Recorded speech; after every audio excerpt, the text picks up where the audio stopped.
की तैयारी कर रही है। ये मध्य प्रदेश के लिए भी गौरव की बात है और इसीलिए माननीय मुख्यमंत्री जी ने इसके लिए शुभकामनाएं भी दी हैं और ऐसे युवाओं को आगे बढ़ने के लिए सरकार उनके साथ खड़ी है, ये प्रेरणा भी दी है। हम सभी देख रहे हैं कि मानसून कहीं अधिक बारिश कहीं कम बारिश और ये असमानता परेशानी में भी डाल रही है। तो माननीय मुख्यमंत्री जी ने कहा है कि ऐसी स्थिति में सभी को सतर्क रहकर काम करने की आवश्यकता है। ऐसे वो जिले भी हैं जिनमें सामान्य से कहीं ज़्यादा बारिश हो रही है और वे जिले भी हैं जहां सामान्य से बहुत कम बारिश हो रही है और अति भारी वर्षा का अनुमान जहां 25 अगस्त से 27 अगस्त तक है, वे जिले भी हैं। उनका उल्लेख करना है, आपको लिखा हुआ मिल जाएगा।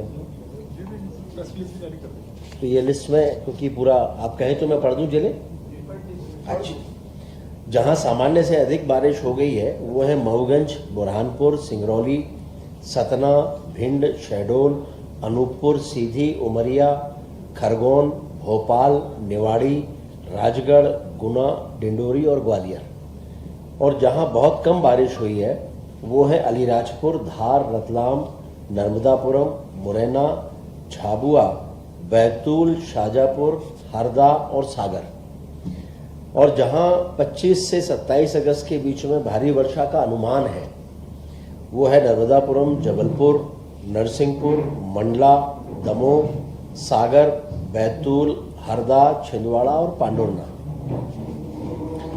और इसके लगातार माननीय मुख्यमंत्री जी इन सभी क्षेत्रों में मॉनिटरिंग भी कर रहे हैं।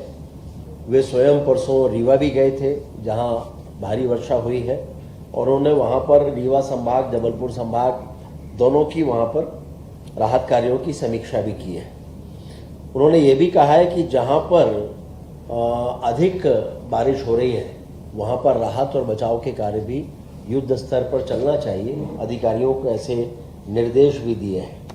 और जहां कम वर्षा हुई है उस संदर्भ में भी अधिकारियों को कहा है कि उसकी योजना बनाकर अभी से तैयारी करें ताकि विशेष रूप से वहां के किसानों को इस बात के लिए प्रेरित किया जा सके कि वो कम पानी वाली फसलें लगाएं और पानी से होने वाले संकट का अभी से तैयारियां कर सकें।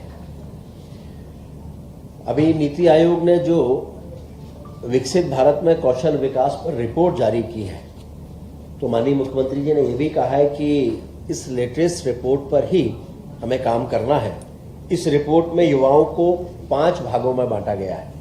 ऐसे विद्यार्थी जो स्कूल जाते हैं, कॉलेज जाने वाले विद्यार्थी और उसके अलावा संगठित और असंगठित क्षेत्र में जो कार्यरत नागरिक हैं वो, और फिर महिलाएं। 5वीं श्रेणी ऐसे युवाओं की बनाई गई है जो किसी भी कारण से ना तो पढ़ाई कर पा रहे हैं, ना ही उनके पास कोई रोजगार है या स्वरोजगार है और ना ही किसी तरह का कोई कौशल का वो प्रशिक्षण ले रहे हैं। और रिपोर्ट में ऐसे सभी युवाओं को नीट कहा गया है।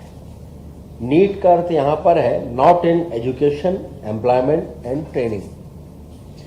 तो माननीय मुख्यमंत्री जी ने कहा है कि मध्य प्रदेश में भी ऐसे युवाओं को चिन्हित करके उनको पढ़ाई या फिर कौशल, रोजगार या स्वरोजगार, इनमें से किसी एक पर जोड़ने पर हमें कार्य करना है। और इसके लिए उन्होंने एक वर्किंग ग्रुप बनाने की भी बात की है जिसमें उच्च शिक्षा विभाग, स्कूल शिक्षा विभाग, तकनीकी शिक्षा विभाग, कौशल विकास विभाग, खेल और युवा कल्याण विभाग, इनका एक वर्किंग ग्रुप बनाकर ठोस रणनीति बनाई जाए, ये भी माननीय मुख्यमंत्री जी ने निर्देश दिए हैं। 28 अगस्त को हम सभी जानते हैं कि पवित्र पर्व रक्षाबंधन है। पूरे देश में और प्रदेश में इसको मनाया जाएगा। उसके लिए माननीय मुख्यमंत्री जी ने प्रदेशवासियों को बहुत बधाई भी दी है और उन्होंने ये भी कहा है कि सरकार ने इस अवसर पर अपनी जो लाडली बहनें हैं उनको 250 रुपये की अतिरिक्त राशि भी उनके खातों में भेज दी गई है। और माननीय मुख्यमंत्री जी ने ये आग्रह किया अपनी बहनों से कि वे इसके लिए इस राशि से स्वयं के लिए कुछ अवश्य खरीदें। और साथ में प्रदेश में भारतीय जनता पार्टी के कार्यकर्ताओं से, मंत्रीगणों से, नागरिकों से सभी से ये आग्रह भी किया है कि वे अपनी बहनों के साथ साथ इन लाडली बहनों के साथ भी रक्षा पर्व मनाएं। हम सभी जानते हैं कि जन विश्वास अभियान अपने आप में एक बड़ा सार्थक, सकारात्मक और महत्वपूर्ण अभियान है। इसके 3 सप्ताह पूरे हो गए और माननीय मुख्यमंत्री जी के साथ साथ सभी मंत्रीगण भी शुक्रवार के दिन फील्ड पर उतर रहे हैं, जनता की समस्याओं का समाधान कर रहे हैं, उनसे संवाद कर रहे हैं। मुख्यमंत्री जी स्वयं 3 जिलों में छिंदवाड़ा, बड़वानी और टीकमगढ़ इनमें सम्मिलित हो चुके हैं। इस बार चूंकि रक्षाबंधन का पर्व 28 अगस्त यानी शुक्रवार को है और उसके अगले शुक्रवार को 4 सितंबर को जन्माष्टमी का पर्व है, तो माननीय मुख्यमंत्री जी ने यह कहा है कि चूंकि दोनों पर्व पड़ जाएंगे तो इसलिए रक्षाबंधन के अगले दिन और ऐसे ही जन्माष्टमी के दूसरे दिन यानी 28 के बदले 29 को और 4 के बदले 5 सितंबर को ये जन विश्वास अभियान का कार्यक्रम किया जाएगा और सभी मंत्रीगण इसके अनुसार ही अपने कार्यक्रम निर्धारित करें, यह भी निर्देश उन्होंने दिए हैं। मध्य प्रदेश में निवेश को लेकर जो माननीय मुख्यमंत्री जी ने पहल की थी उसके बहुत सार्थक परिणाम सामने आ रहे हैं। पिछले 2 महीने में पीथमपुर में औद्योगिक निवेश की बड़ी महत्वपूर्ण सौगातें मिली हैं। इसमें आदित्य टेक्नोफैब प्राइवेट लिमिटेड की भारतीय रेलवे के लिए उन्होंने एकदम मॉडर्न फाउंड्री का शुभारंभ किया है। लिगोंग इंडिया लिमिटेड के नए मैन्युफैक्चरिंग प्लांट के विस्तार का भी शिलान्यास इन्हीं 2 महीनों में हुआ है और किसान इरिगेशन की जो 4थी मैन्युफैक्चरिंग यूनिट है वो भी मध्य प्रदेश में है, उसका भी लोकार्पण हो गया है। इसी प्रकार अगस्त महीने में पीथमपुर के स्मार्ट इंडस्ट्रियल पार्क में 850 करोड़ रुपए की निवेश की 2 अत्याधुनिक इकाइयों का भी शुभारंभ हो गया है। ग्वालियर में टेलीकॉम मैन्युफैक्चरिंग जोन में 5000 करोड़ रुपए से अधिक के निवेश प्रस्ताव और माननीय मुख्यमंत्री जी ने अहमदाबाद में जो निवेश संवाद किया था उसमें 8635 करोड़ रुपए के निवेश के प्रस्ताव भी प्राप्त हुए हैं।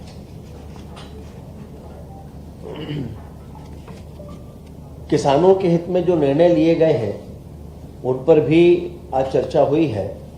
प्रदेश में फार्मर आईडी बनवाने का अभियान, किसानों के लिए जो आईडी का अभियान है वो 20 अगस्त से प्रारंभ किया है। इसके लिए ना कहीं उनको भटकना पड़ेगा, ना लंबी लाइनों पर लगना पड़ेगा।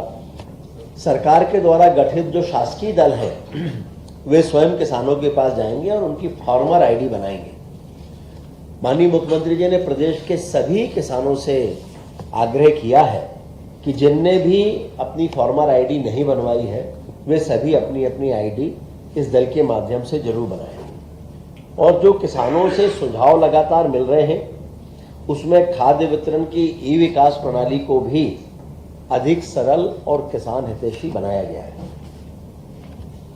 और इसमें यह भी अब तय हुआ है कि ई विकास 2 इसके अंतर्गत किसान अपनी इच्छा के अनुसार कोई भी एक उर्वरक बिना किसी अनिवार्य जो पंजीयन है उसके बगैर भी कोई भी एक उर्वरक खरीद सकेगा और इसके साथ ही अब व्हाट्सएप के जरिए भी उर्वरक की बुकिंग की जा सकेगी। अभी जैसा मैंने आपको बताया कि लाडली बहना को 250 रुपए तो दिए ही गए हैं, इसके साथ ही लाडली बहना योजना के अंतर्गत 1750 रुपए प्रति बहन के हिसाब से 1.25 करोड़ बहनों के खाते में 2148 करोड़ रुपए की राशि अभी ट्रांसफर की गई है। संबल योजना के अंतर्गत 9000 से अधिक हितग्राहियों को और उनके परिजनों के खाते में 203 करोड़ रुपए की राशि दी गई है और अलग अलग रक्षाबंधन से पूर्व भाई बहनों के खातों में लगभग 2351 करोड़ से अधिक की राशि दी गई है। माननीय मुख्यमंत्री जी ने यह भी कहा है कि ये सावन का पवित्र माह है, बड़ी संख्या में इसमें कांवड़ यात्राएं निकलती हैं, इनकी धूम होती है और एक तरह से ये आध्यात्मिक अभ्युदय के साथ साथ सामाजिक समरसता का भी एक बड़ा प्रतीक है, जिसमें समाज के सभी वर्ग के लोग कंधे से कंधा मिलाकर कांवड़ यात्रा में एक साथ निकलते हैं। एशियन गेम्स जो होने वाले हैं ये 19 सितंबर से 4 अक्टूबर तक जापान में होने वाले हैं। इनमें मध्य प्रदेश के 32 खिलाड़ी भारत को रिप्रेजेंट करेंगे। इनमें से 25 खिलाड़ी मध्य प्रदेश की जो राज्य खेल अकादमियां हैं उनके खिलाड़ी हैं, और इस तरह से 10 खेलों में मध्य प्रदेश के खिलाड़ी अपनी प्रतिभा का प्रदर्शन करेंगे। माननीय मुख्यमंत्री जी ने उन्हें शुभकामनाएं भी दी हैं और विश्वास भी व्यक्त किया है कि वे एक नया इतिहास बनाकर मध्य प्रदेश की धरती पर आएंगे। आज विषय अभी बहुत है। आज माननीय मुख्यमंत्री जी ने जितनी भी स्वीकृतियां प्रदान की हैं उनमें इंफ्रास्ट्रक्चर, स्वास्थ्य, साइबर सुरक्षा, सामाजिक कल्याण, इन सभी को गति देने के लिए 10,630 करोड़ रुपए की स्वीकृतियां दी हैं। हम सभी जानते हैं कि इंफ्रास्ट्रक्चर के क्षेत्र में मध्य प्रदेश लगातार बेहतर कार्य कर रहा है, और उसी दृष्टि से आज सिवनी बालाघाट जो अपने आप में एक बहुत महत्वपूर्ण मार्ग है, स्टेट हाईवे है, और इसको जिसकी लंबाई लगभग 91.64 किलोमीटर है, इसको 4 लेन करने का निर्णय किया है विद पेव शोल्डर।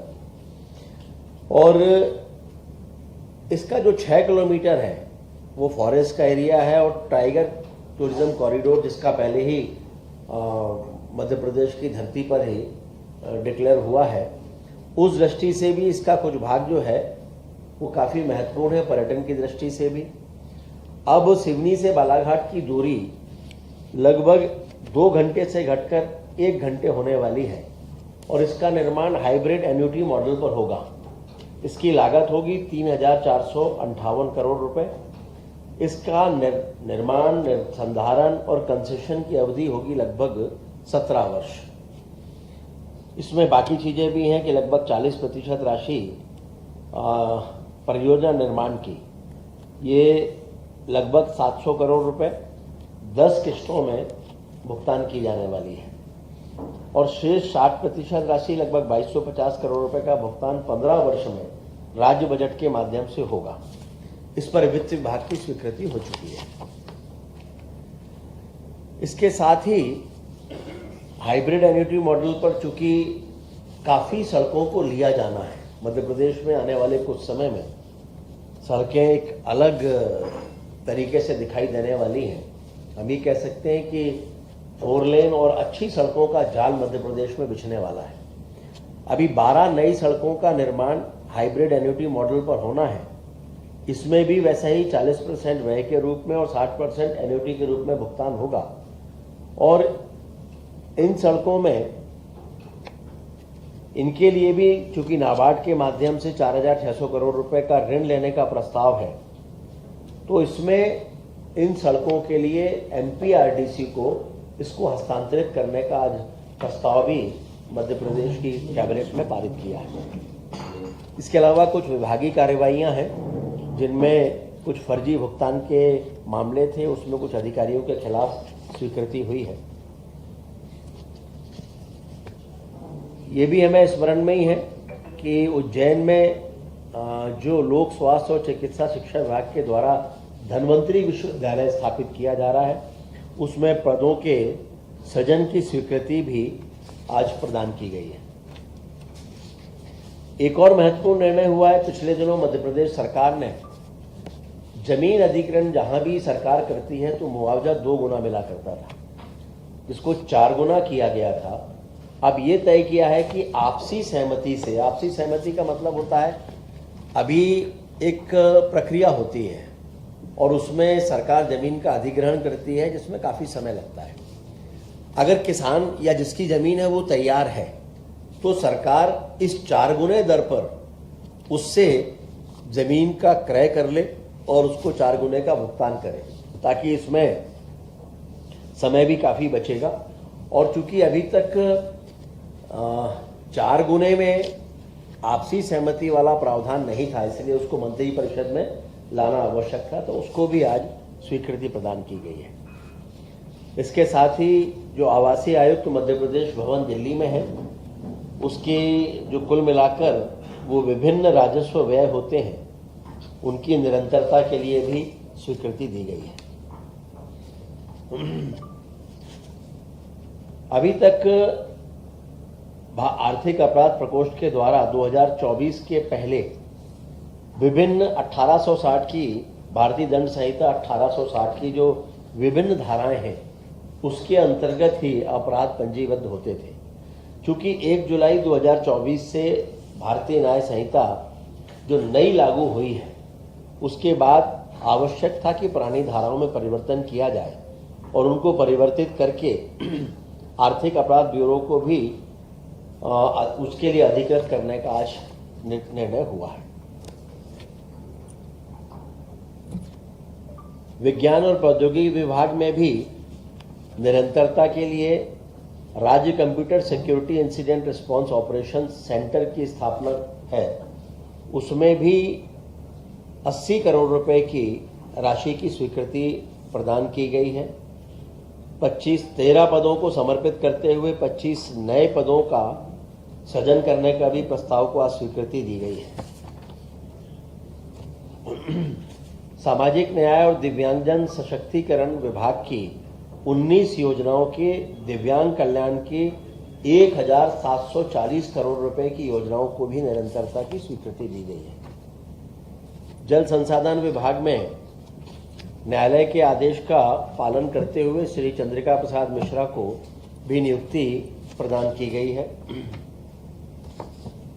खेल और युवा कल्याण विभाग, इनमें भी महिला T20 वर्ल्ड कप ब्लाइंड और उसकी प्रोत्साहन राशि की कार्योत्तर स्वीकृति के लिए भी आज निर्णय हुआ है। महिला T20 विश्व कप ब्लाइंड में भारतीय टीम ने नेपाल को हरा के स्वर्ण पदक जीता है। इसमें भारतीय टीम में मध्य प्रदेश की 3 खिलाड़ी और 3 ट्रेनर भी सम्मिलित थे। इनमें सुश्री सुनीता सराठे नर्मदापुरम से, सुश्री दुर्गा येवले बैतूल से, सुश्री सुषमा पटेल दमोह से और 3 प्रशिक्षक थे, श्री सोनू गोलकर, श्री ओम प्रकाश पाल, श्री दीपक पहाड़े। तो तीनों हमारी जो महिला खिलाड़ी हैं, इनको 25-25 लाख रुपए और जो प्रशिक्षक हैं उनको 1-1 लाख रुपए राशि देने के बारे में प्रोत्साहन राशि देने का निर्णय लिया गया था और राशि दी भी जा चुकी है। कार्योत्तर अनुमोदन के लिए आज मंत्रिपरिषद ने स्वीकृति दे दी है।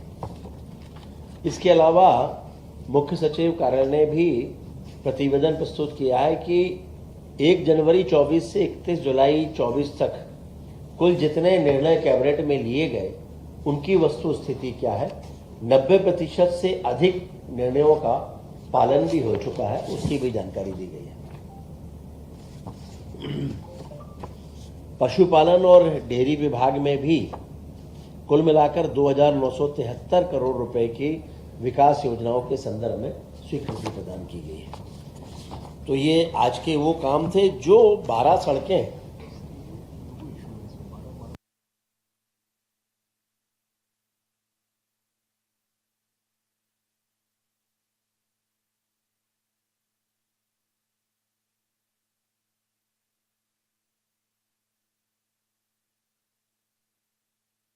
आप उन 12 सड़कों की जानकारी चाहेंगे जो सड़कें,